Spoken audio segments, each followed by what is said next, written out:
Madame, Monsieur, bonsoir. Vendredi 30 mars 2012.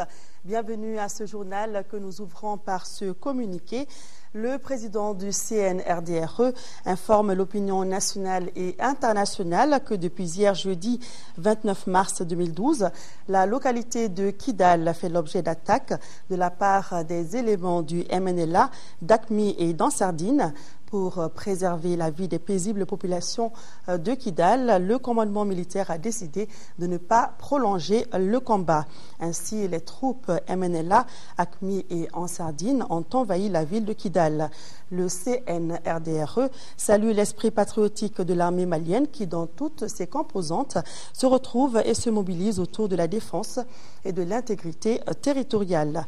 Malgré l'état de déliquescence de l'armée dont il a hérité, le CNRDRE rassure que tout sera mis en œuvre dans les meilleurs délais pour la préparation des troupes. En tout état de cause, les forces armées et de sécurité du Mali mèneront à bien leur mission de défense de l'intégrité territoriale ainsi que la protection des personnes et de leurs biens sur toute l'étendue du territoire national. Le président du CNRDRE invite les populations à ne pas céder à l'intox. Et puis, suite à l'attaque de la ville de Kidal par le MNLA, AQMI et Ansardine, le président du CNRDRE, le capitaine Amadou Aya Sanogo, a fait une déclaration. Écoutons le chef de l'État. Il est au micro de Daouda Sidiki Diarra. Bonsoir. Alors, je profite encore une fois de l'antenne pour adresser mes sincères remerciements à toute la population pour son courage, son soutien. Alors la situation à Kidal ce matin, comme je vous l'ai dit, effectivement, il ne faut pas se voiler la face. L'heure était grave. Parce que quand les éléments ennemis, c'est vrai en position de supériorité, parviennent quand même à déloger nos soldats. Donc pour moi, soldats, l'heure est grave. Mais comprenez que cela n'est pas encore une faute à ces mêmes soldats. Parce que les mêmes situations qui sont passées au niveau de Tessalit, au niveau d'Aguelok, le cas Kidal n'est qu'une suite logique. Parce qu'on est venu aux affaires, le temps de nous préparer. Et Dieu seul sait quel est l'effort qu'on est en train de mettre en place pour pouvoir intervenir. Donc l'ennemi a su profiter. Mais je réaffirme encore toute notre volonté et tout notre engagement de faire face aux problèmes du Nord et d'essayer de récupérer, si Dieu le veut bien. Mais je profite de l'antenne pour appeler la population au calme. Pour appeler la population au calme. Nous allons tout mettre en œuvre pour assurer la sécurité des personnes et de leurs biens, faire asseoir la quiétude.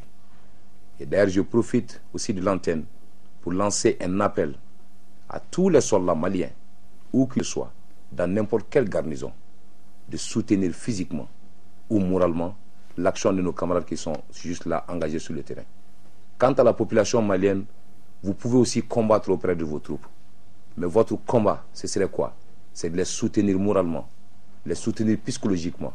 Parce qu'encore une fois, votre armée qui a pour vocation d'assurer votre intégrité territoriale, de vous défendre en a tant besoin. Je vous remercie. Voilà à l'instant la déclaration du capitaine Amadou Aya Sanogo suite à l'attaque de la ville de Kidal. À présent, autre activité du président du CNRDRE. Ce vendredi, le capitaine Amadou Aya Sanogo s'est adressé à la presse ce matin. Il a sollicité le concours de la presse pour édifier l'opinion internationale sur la non-tenue de la rencontre avec les chefs d'État désignés de la CEDEAO. Le capitaine Sanogo a précisé que le CNRDRE a accueilli la décision de la communauté avec grand intérêt. Écoutons-le, ses propos sont recueillis par Boubacar Sissoko. Mesdames, Messieurs de la presse nationale et internationale, merci de l'intérêt que vous portez à notre pays, le Mali. Et comme vous l'avez remarqué, depuis 3 jours d'actualité, c'est intensifié et accéléré avec les préoccupations que la communauté régionale, notamment la CEDEAO, fonde pour notre pays.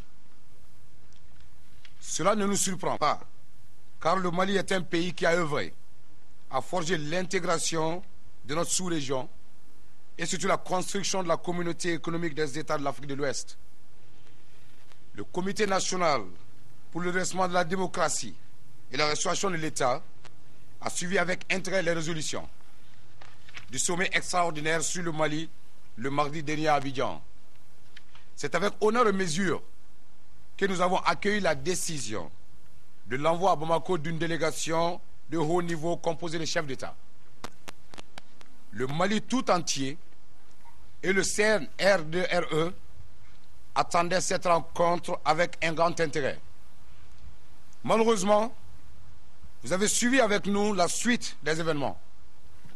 Un incident malheureux, indépendant de notre volonté et de celle de nos compatriotes, est venu entraver cette réunion. À mon nom personnel, au nom de mon comité et au nom de mes compatriotes, nous présentons toutes nos excuses à la CEDEAO et à tous les partenaires qui sacrifient leur temps et leur énergie pour la situation que vit notre pays. Parce qu'en réalité, mesdames et messieurs, elle est critique. Elle est critique et on a besoin de l'appui, de l'aide de tous nos pays amis, de tous les pays frères, de tous les partenaires à quelque niveau que ce soit. C'est aussi avec intérêt, et je sais que vous m'entendez sur ce point, que nous avons suivi les résolutions de la réunion des chefs d'État hier après-midi à Abidjan. Nous avons compris la position de la CEDEAO. Nous nous félicitons surtout de la volonté de part et d'autre de continuer à privilégier le dialogue. En l'absence des chefs d'État, nous avons eu des entretiens fructueux avec les chefs d'État-major et les ministres des Affaires étrangères que j'ai trouvés sur place. Nous réitérons notre invitation à la CEDEAO d'approfondir davantage son analyse sur la situation que vit le Mali. Nous lui demandons d'analyser les raisons qui nous ont amenés à cette situation. Le Mali allait mal dans sa démocratie, dans ses institutions et surtout dans son corps physique, avec la situation de guerre que nous connaissons dans les régions nord de notre pays. Et à l'instant où je vous parle, elle est encore une fois plus critique. Quatrième pouvoir, mettez ce qui est à votre disposition en œuvre, utilisez-le à bon escient pour que ce Mali retrouve ses amis au plus vite sur le plan national, sous-régional, international, afin qu'on sauvegarde l'intégrité territoriale de ce pays. Depuis le 22 mars, nous faisons face à la gestion sociopolitique nouvelle, mais aussi continuons à gérer le conflit du Nord. Les rebelles continuent à agresser notre pays et terroriser nos populations, des citoyens de la CEDEAO. La situation est à cette heure critique. Notre armée a besoin du soutien des amis du Mali à sauver les populations civiles et sauvegarder l'intégrité territoriale du Mali. C'est pour affronter ce défi sécuritaire, celui du redressement de notre démocratie, avec un processus rapide de normalisation à travers l'organisation d'élections libres et transparentes et une restauration rapide de l'autorité de l'État. Nous invitons une fois de plus les États de la CEDEAO, la communauté internationale, à soutenir les populations maliennes, notre comité, pour la cause malienne, la cause africaine et la cause internationale. Parce que quand ça ne va pas au Mali, ça ne va pas chez le voisin. Quand ça ne va pas chez le voisin, ça n'ira pas dans le monde. Sur le plan intérieur, nous félicitons tous les démocrates et amoureux du Mali qui nous ont manifesté leur soutien. Le comité félicite l'ensemble de la classe politique, de la société civile, de nos autorités religieuses et traditionnelles pour leur clairvoyance, leur sens de la mesure et leur analyse lucide de ces moments difficiles de notre pays. Toutefois, le comité national rappelle qu'aucune formation politique et à caractère associatif ne doit se prévaloir d'avoir été associée à l'action de l'armée malienne et de ces jeunes militaires qui ont pris leurs responsabilités pour sauver le pays d'une impasse politique et sociale. Le CNRDRE poursuit ses actions d'organisation de l'État, d'apaisement de nos compatriotes. Vive le Mali, vive le comité, vive la sous-région et que vive le compatriote. Je vous remercie. Voilà à l'instant l'adresse à la presse nationale et internationale du président du CNRDRE. À suivre après ce journal la version en bamanan. Autre point de presse organisé ce vendredi, celui de l'Association malienne des droits de l'homme. La MDH condamne le coup d'État du 22 mars, mais se dit contre une intervention militaire de la CEDEAO. L'association préconise une sortie de crise par le dialogue. C'est l'essentiel de cette conférence de presse suivie par Mohamed Diarra. L'association malienne des droits de l'homme va au-delà d'une simple condamnation du coup d'État du 22 mars dernier. Elle exige un rétablissement rapide de l'ordre constitutionnel. Elle dit veiller aussi au respect des droits des personnalités détenues. La visite que l'association a rendue aux détenus les a rassurés. Certaines personnes ont été libérées. Les personnes arrêtées ont été mises 2 par chambre et dans des conditions acceptables parce que c'est des chambres climatisées. Il nous a même dit le montant qu'il a mis dans les soins et dans l'entretien des personnes arrêtées. Donc nous disons de ce côté que les personnes arrêtées sont en train d'être bien traitées. Pour sortir le Mali de cette impasse, la MDH préconise le dialogue entre toutes les forces vives de la nation. L'organisation est convaincue qu'aucune nation ne peut se construire dans la division. Au lieu de s'arrêter aux déclarations, nous pensons que toutes les couches de la population malienne doivent se réunir et chercher la solution par la voie du dialogue. Non seulement en ce qui concerne la rébellion du Nord, mais en ce qui concerne le retour de la légalité constitutionnelle dans notre pays. La MDH appelle les nouvelles autorités du Mali à privilégier l'intérêt supérieur du pays aux intérêts personnels. Elle n'est pas aussi favorable à une intervention militaire de la CEDEAO. La MDH regrette par la même occasion le fait que la délégation de la CEDEAO n'a pas pu rencontrer les nouvelles autorités du pays. Ceci est regrettable. Ceci est regrettable parce que nous sommes un pays de dialogue. On aurait pu accueillir ces chefs de l'État pour entendre leurs messages.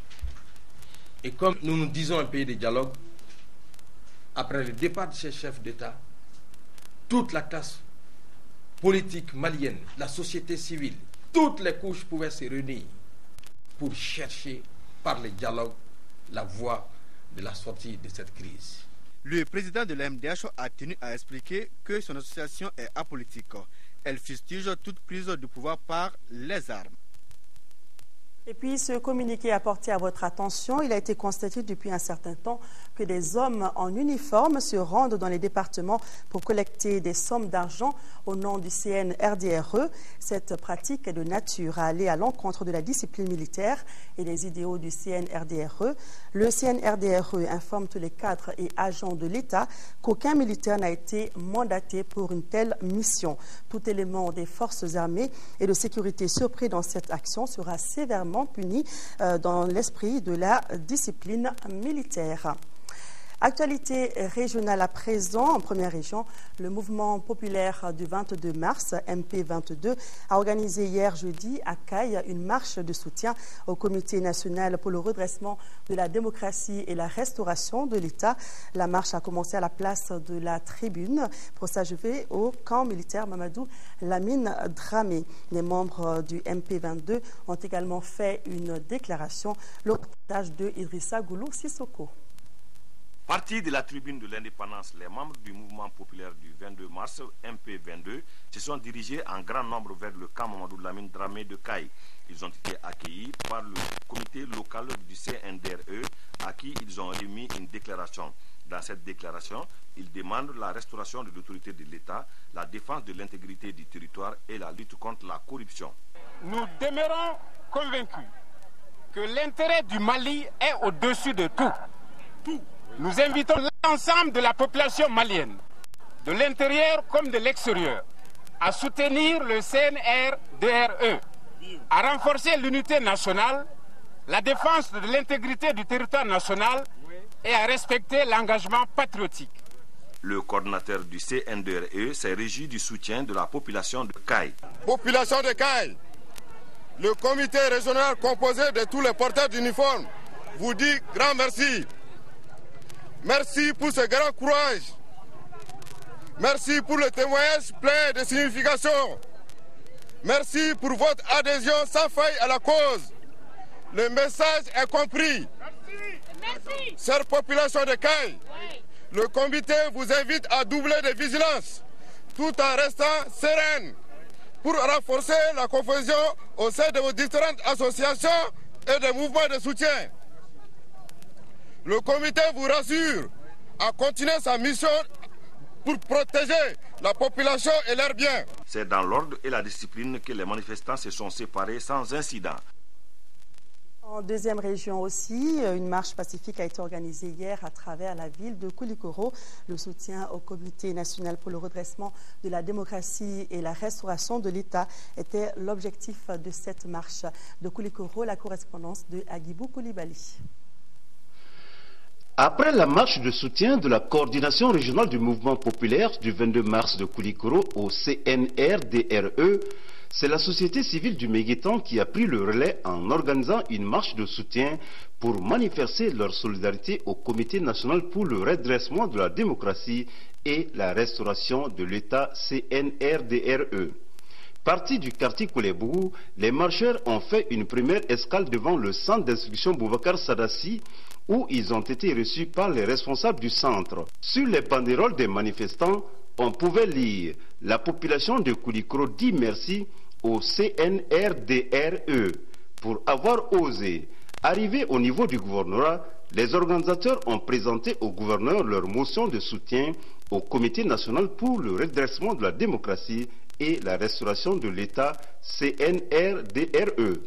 Nous, population de Koulikoro, dans un élan de solidarité, apportons tout notre soutien indéfectible et inébranlable au CNDRE et à son président, son Excellence Amadou Aya Sanogo, pour avoir osé, à un moment crucial de la vie de notre nation, à prendre leurs responsabilités. Je pense que Koulikoro n'est pas une ville garnison comme Koulikoro n'a jamais été en reste. Ici même, si vous vous rappelez, c'est dans cette ville que la première fois on a lancé une souscription pour venir en aide à tous ceux qui sont tombés sur le champ de l'honneur, pour soutenir les veuves, pour soutenir les orphelins. Nous terminons les marches de soutien du jour par celle de Gao. Les populations de Gao ont donc organisé une marche de soutien au CNRDRE. Cette marche a été organisée par le mouvement Gandaïzo, les organisations de femmes, les organisations de jeunes et celles socio-professionnelles. Ils en ont profité pour remettre une motion de soutien au comité régional du CNRDRE de Gao. La correspondance de Drissa Konaté. Ils étaient des milliers de jeunes femmes, hommes à participer à cette marche de soutien au CNRDRE.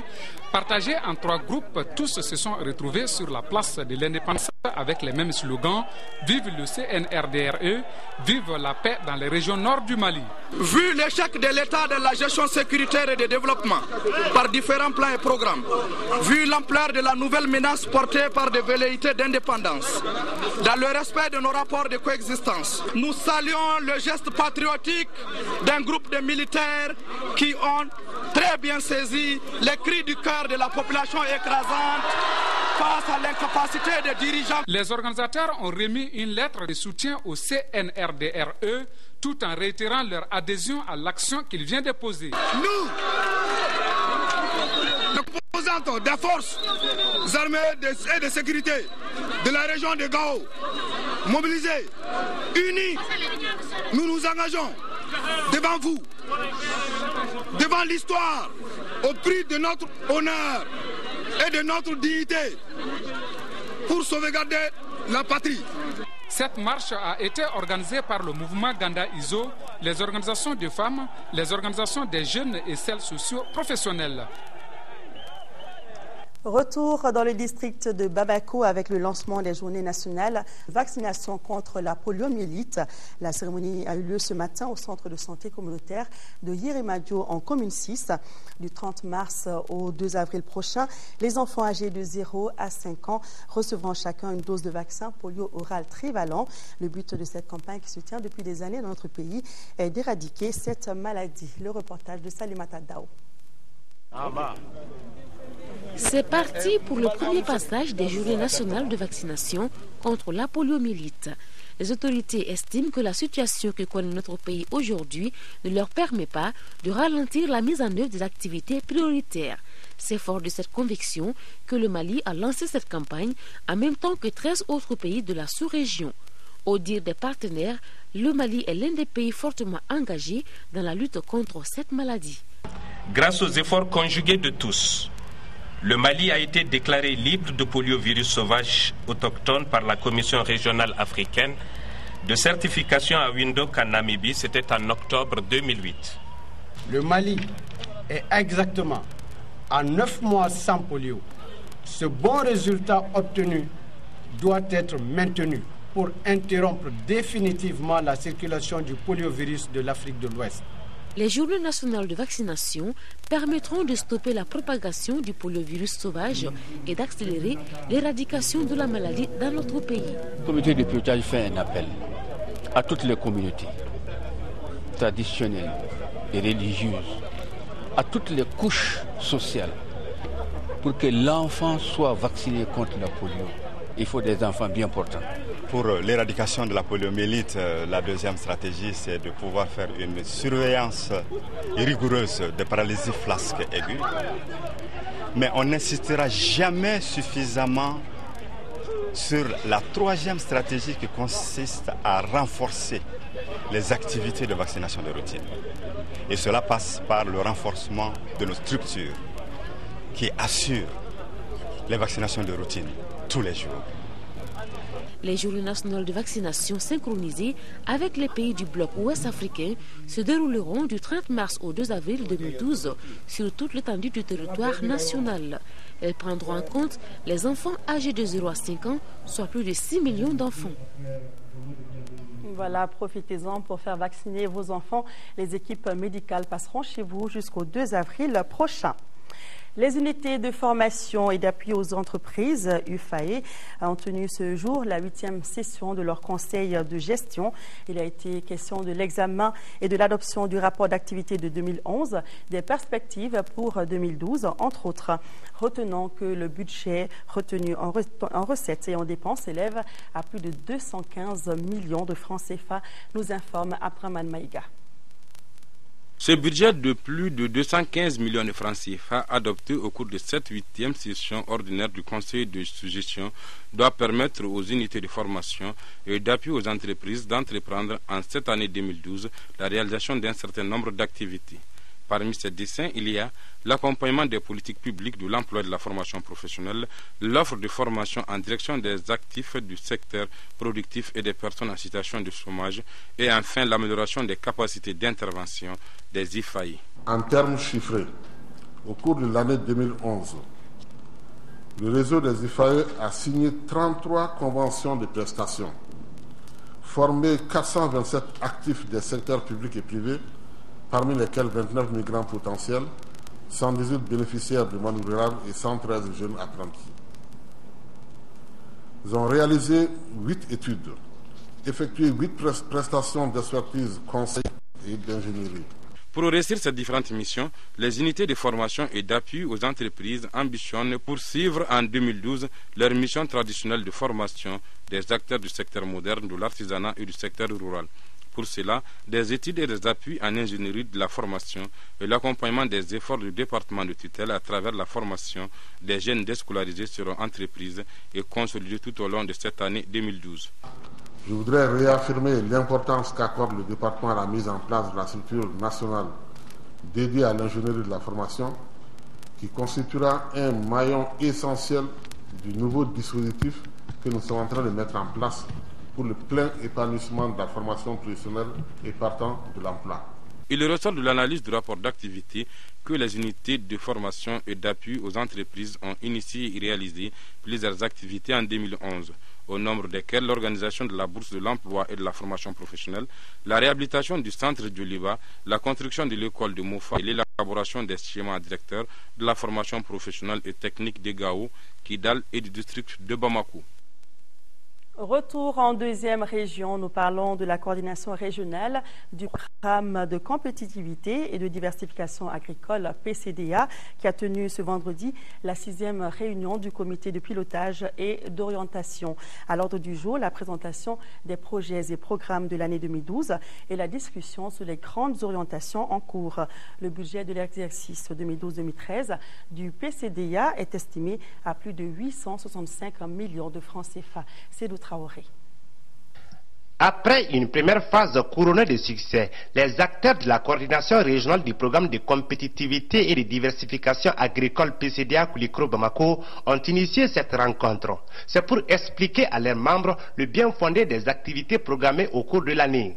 Des activités qui tournent autour de 4 composantes, à savoir la démonstration et promotion des innovations technologiques, la formation des acteurs, l'appui à la diffusion des innovations et le cadre de concertation professionnelle. Le PCDA dispose aujourd'hui d'une base de données scientifiques et financières qui lui permet de décider et de réussir sur des chantiers de grande taille.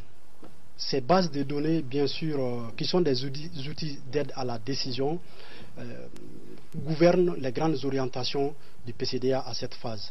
Dans la présentation effectuée sur les projets et les programmes de l'année en cours, le PCDA met l'accent sur 4 filières prioritaires. Il s'agit de la mangue, les pommes de terre, la papaye et la banane, sans oublier les activités communes à toutes les filières. Le budget total est de 865 087 000 francs CFA, dont 713 750 000 francs CFA pour financer 50 sous-projets. Pour la concrétisation de ces principes, au moment où le projet de compétitivité et de diversification agricole PCDA aborde sa deuxième phase de mise en œuvre, il devient important d'appuyer la montée en puissance des initiatives d'investissement des opérateurs privés intervenant dans les filières du PCDA. Dans la marche vers la réussite de la deuxième phase, la coordination régionale PCDA Koulikoro Bamako a fait un rappel sur les activités du programme comme les technologies d'irrigation maîtrisées de grande taille de 10 à 200 hectares, l'équipement et entre autres formations. La rencontre a regroupé les acteurs du monde rural de Koulikoro et de Bamako et les responsables des sociétés coopératives. En 4e région, les agents chargés de la déclaration de l'état civil du cercle de Ségou sont désormais outillés pour mener à bien leur mission. Ils viennent de